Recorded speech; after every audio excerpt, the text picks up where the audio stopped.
Para muitos, a vida está constantemente à beira de um abismo. Tomados pela tortura que rouba o equilíbrio e que paralisa diante de uma queda iminente. O indivíduo se sente para baixo todo tempo. Inútil, culpado, desconcentrado, cansado para fazer as atividades do dia a dia. O sono fica irregular, o peso cai e as ideias de morte e suicídio não saem da cabeça. Isso acontece principalmente com aqueles que não têm uma boa autoestima. Jovens estão adoecendo por homofobia psicológica, diz a União Nacional LGBT.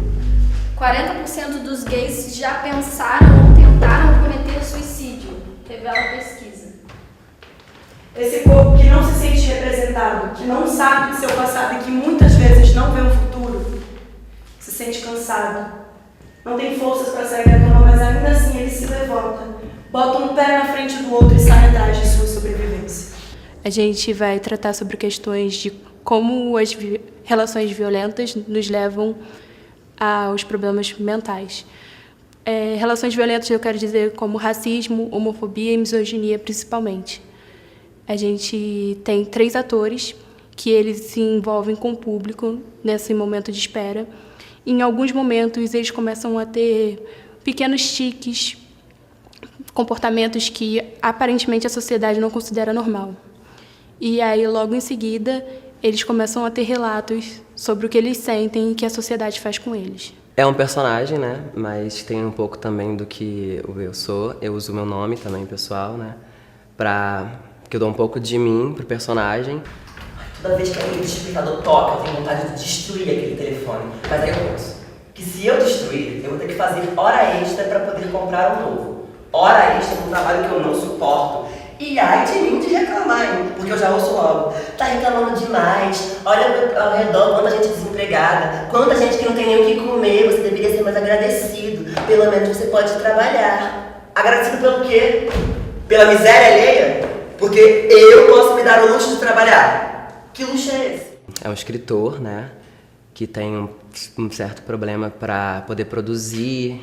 E ao mesmo tempo ele se sente um pouco oprimido, assim, pela sociedade, né? Pela família, pelas pessoas que acham que a arte não é um caminho, sabe? Para se trabalhar ou para se ser bem-sucedido, vamos dizer assim. E ao mesmo tempo que ele também reflete muito sobre as questões da homofobia, né? Para ele enquanto pessoa LGBT. E como essa questão acessa a ele no sentido psicológico, sabe? Como isso deixa ele descontrolado, como isso deixa ele confuso, como ele fica ansioso para pensar sobre as coisas, sobre construir os pensamentos também, construir as falas. Trabalhamos com o nosso próprio nome, então o personagem tem algo nosso, mas até um conselho que a psicóloga que faz o acompanhamento com a gente deu é que a gente desse uma distanciada. Então, dentro disso tem um personagem. A minha personagem, ela tem umas coisas de... Ela fala dela mesma, só que como se estivesse falando de outra pessoa. Então, tanto na improvisação, quanto quando eu já estou com o texto mais fechadinho na peça, porque ela tem essa quebra, eu trabalho muito isso, de falar de mim, só que usando como se eu estivesse falando de uma amiga, ou de alguém, ou falando do outro, apontando para o outro aquilo que eu queria estar falando de mim. Que muita gente faz isso, né? Eu tenho uma amiga que ela acredita em umas coisas meio bizarras. Teve uma vez que ela jurava que estava sendo envenenada por cloro. Deu pra entender quando eu falei cloro? Cloro. Ela estava num restaurante, a garçonete estava limpando o chão com cloro e ela detesta o cheiro. Ela começou a sufocar, sentiu que a garganta dela estava inchando. Ela foi para casa e pesquisou no Google sintomas de envenenamento por cloro. Era nítido. Ela tinha todos. Falta de ar, dor de garganta, olhos, nariz irritados, perda de visão, uma queimação que não acabava mais. Ela ligou para a emergência e pediu para uma ambulância buscá-la. E a atendente perguntou qual a necessidade de ter uma ambulância para buscar. E ela só sabia chorar, ela babava, ela dizia que ia morrer. Ela não conseguia engolir porque ela sentia o gosto de cloro e ela achava que ela ia se envenenar cada vez mais. Eu pedi para os atores escreverem um diário. E toda semana eles me traziam relatos de coisas que eles sentiam e a gente trabalhava eles durante os ensaios. A gente fazia dos textos que a gente estava pensando durante o que acontecia na vida, a gente ia escrevendo, né, um diário mesmo. E a gente trazia muito isso, compartilhava, tinha dinâmicas. E com isso as coisas foram se encaixando, assim, parecia que algumas coisas que a gente tinha vivido fora daqui encaixava perfeitamente com a dinâmica do dia, a dinâmica da semana. A gente começou trazendo nosso diário, coisas que a gente vivia, a gente começou a trazer, dividir essas coisas, e eu tinha coisas que eu escrevi tocando também, e aí eu trouxe umas músicas e escrevi algumas coisas também, a gente trocava, e era muito pessoal no começo, e aí tinha improviso também, mas tinha muito essa coisa da gente trazer coisas nossas, coisas que nos incomodavam, e a gente usou bastante, a gente usou temas como homofobia, racismo, e a gente sempre trazia alguma coisa relacionada e coisas que nos incomodavam, né? Eu vivo morta já faz um tempo, mas a minha covardia me segura, me prende nesse torpor, meu corpo suplica um fim. Isso não é um diagnóstico nem um pedido de ajuda, isso é um fato. Eu sou assim, eu sempre fui assim. Eu não sei ser feliz, eu sei fingir. Eu sei fingir e sorrir. E aqui do alto,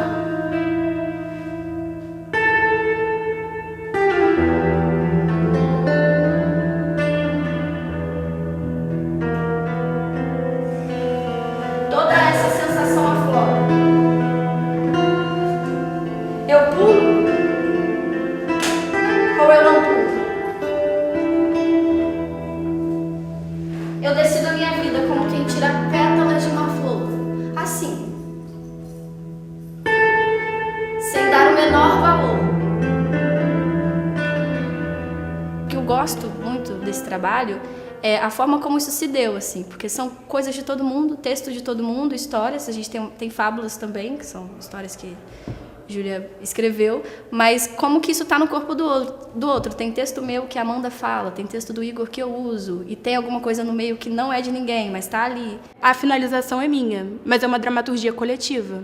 Acho que cada um de nós conseguiu colocar um pouco de cada um nesse trabalho e eu acho que ele está bem democrático nesse sentido. Eu não tenho palavras para descrever quão sufocante isso é, sabe? Não é pelo trabalho. Trabalhar todo mundo precisa, né? Mas é por você não poder ser o que você é, ou o que você estuda para ser. Porque simplesmente você não pode. Não podemos. Ainda temos que ouvir que somos guerreiros, merecedores de nossa sorte. Que sorte é essa? A sorte de não ser ouvido, né? A sorte de não ser o que sonhamos. Você está vendo o drama em que estamos suspensos. Daqui a pouco a gente volta. Como usar turbante é coisa de marginal. Ou usar saia curta é coisa de puta. Ter tiques nervosos é coisa de maluco. Ser alto demais, baixo demais, gordo demais, magro demais. Como uma regra mesmo. E quem é que diz que somos ou não normais?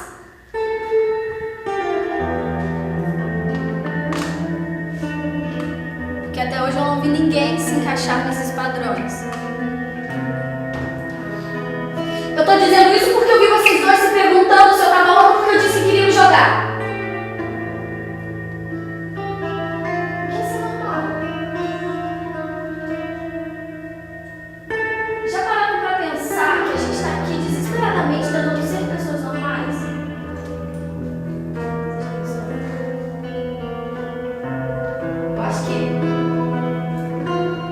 Eu acho que a gente não tá olhando pelo ângulo certo, mas existe algo de muito errado nessa normatividade. É isso que faz eu querer acabar com a minha vida. É isso que me faz querer me cortar, pra extravasar essa angústia que me acompanha. A peça é dividida em 3 momentos. O primeiro momento é a interação com o público, onde os personagens e públicos são quase a mesma coisa. E aí a gente tem um momento mais realista da peça, assim, onde o texto ele não existe, é uma improvisação a partir do que o público traz pra gente. Claro que tem uma construção de personagem, uma ficção para os atores, mas a cena em si, o que está acontecendo na hora, está em jogo. Então, qualquer espirro, palavra que surgir dentro dessa improvisação, ela vai ser incluída na cena. O segundo momento é quando a gente tem o texto dramatúrgico, que é decorado pelos atores, a partir dessa criação dos personagens e a partir da vivência deles também.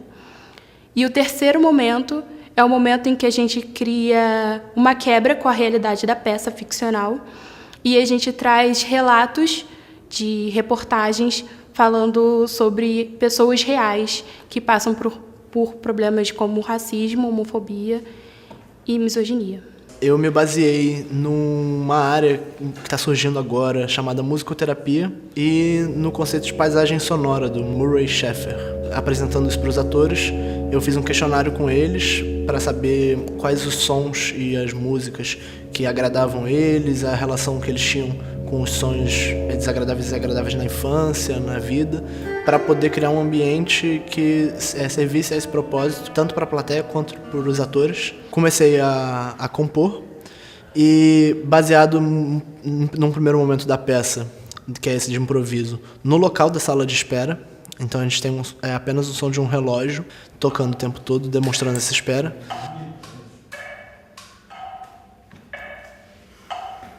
Para num segundo momento, quando se aprofunda no íntimo dos personagens, se transformar nesse tempo psicológico em que os instrumentos eles entram, na maior parte das vezes trazendo o íntimo para fora, para o espaço cênico.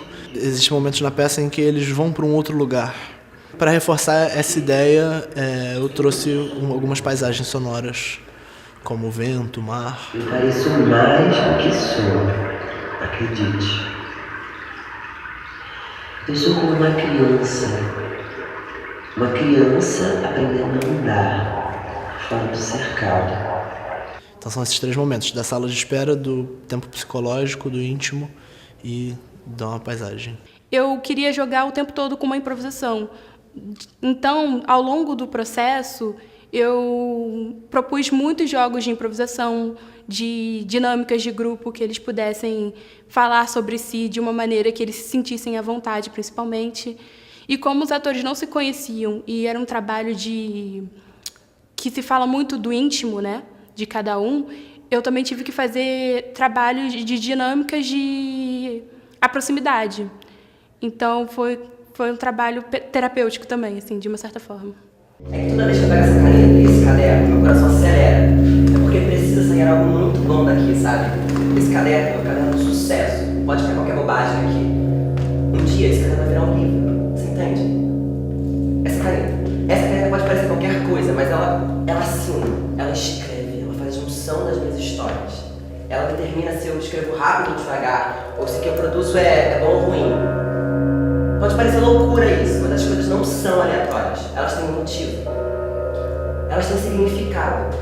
Se você acreditar que É uma lei da atração que você está falando? No poder que damos as coisas, as situações? Nem todo mundo é tão poderoso.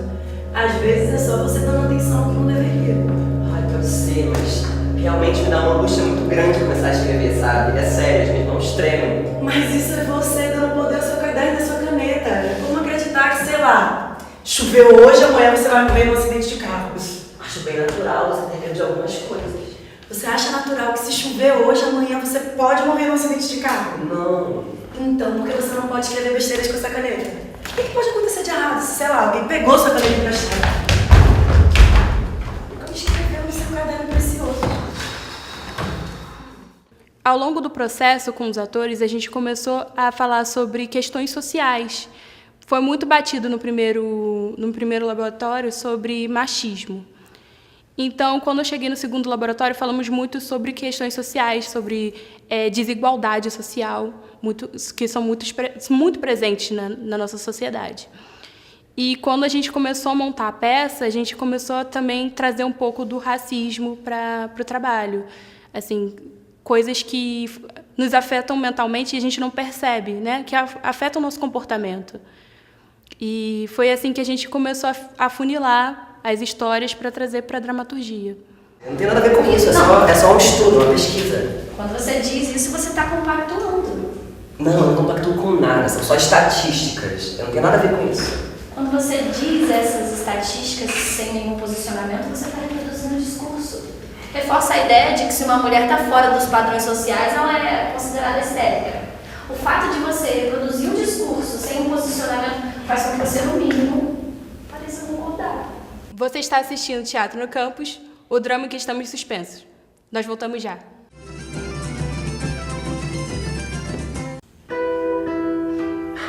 Eu nunca imaginei minha vida depois dos 40, porque eu tinha certeza que ainda antes eu ficaria maluco. Se eu não tô, eu tô ficando. Será que é difícil entender isso? A gente precisa estar se reafirmando o tempo todo, se olhando no espelho, repetindo: você não é um erro, deve ser feliz por isso. Sobreviva! Conforme foi chegando mais perto da estreia, a gente foi afunilando os assuntos e escrevendo uma ficção. Isso foi uma orientação da psicóloga que nos ajudou ao longo do processo de ter uma ficção por trás das histórias reais também. Ainda é teatro, não é uma terapia em grupo.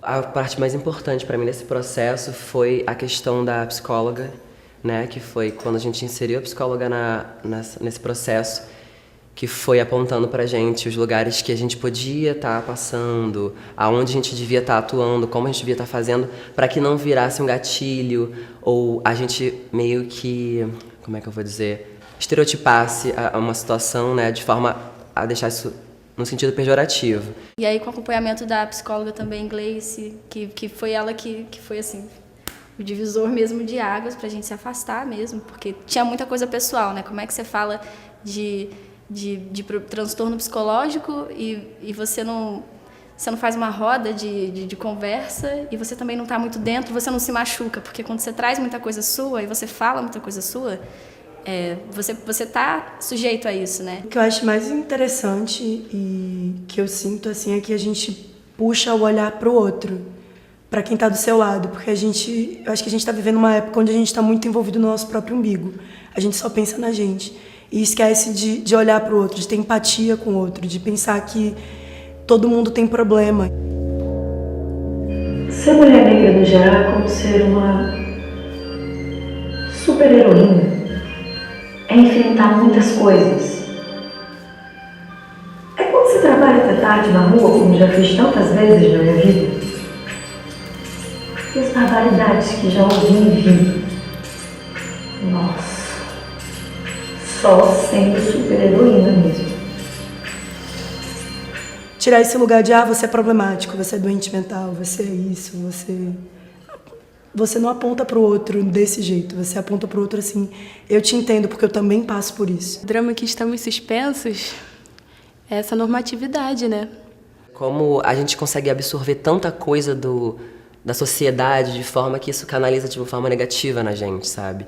E algumas pessoas conseguem lidar bem com isso, outras não conseguem lidar bem com isso e acabam potencializando o drama dela mesmo, sabe? É um drama pra mim, eu acho que é um drama pra todo mundo e a gente já cresce nisso, né? Você tem que ser magro, você tem que se comportar de tal forma, você não pode sentar de perna aberta, você não pode falar com um homem perto demais, você não pode dar um beijinho no rosto, enfim.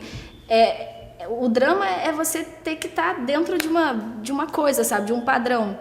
E isso é ruim, porque você está sendo podado desde pequeno, e a gente aprende isso quando é criança, né? O social, né? O que está em volta da gente afeta o nosso emocional, o nosso psicológico. E que se a gente tiver esse olhar pro outro, o olhar cuidadoso, o olhar com amor, porque eu acho que afeto muda a vida das pessoas. Precisamos nos entender doentes mentais. A nossa sociedade é doente de muitas maneiras. É preciso dizer, escancarar, parar de fingir que nada está acontecendo. Entender de onde vem a dor e o sofrimento que nos transpassa, que fazem de nós quem realmente somos.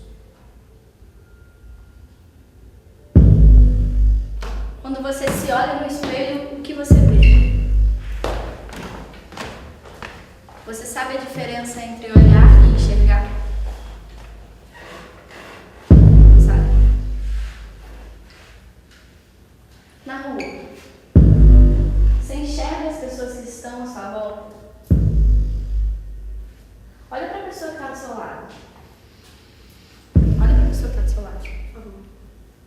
Você consegue enxergar tudo que essa pessoa passou para estar aqui hoje? Você acha que esse olhar esconde ou ele tenta esconder alguma coisa?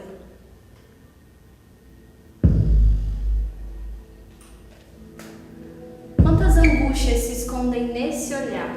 É muito importante falar, né? A gente está num lugar que a gente ainda tem espaço para falar, que é numa universidade, a gente está falando de arte, que é um lugar do sensível, e a gente fala muito disso o tempo todo, mas mesmo assim, sabe, acho que é uma tecla que você tem que falar. Não adianta eu chegar amanhã e falar, mas eu já falei disso ontem, porque está acontecendo, e está acontecendo todo dia. Nossa, foi um grande desafio, né?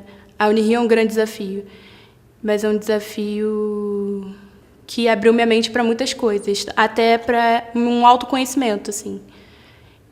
Talvez, quando eu gosto de pensar, porque tem quase 5 anos que eu estou dentro da Unirio, e a pessoa que entrou aqui, certamente ela ficou aqui perdida, assim, que a pessoa que sai é outra completamente diferente, assim, com a mente bem mais aberta. Foi a primeira vez que eu fiz parte de uma peça dentro da Unirio. As outras eram projetos menores. E eu gostei muito, assim, da forma como foi conduzido. Eu não tinha feito um processo de um espetáculo, mas eu tinha feito cenas, tinha feito laboratório. E esse pra mim foi o melhor, principalmente no sentido de cuidado, assim, com os atores.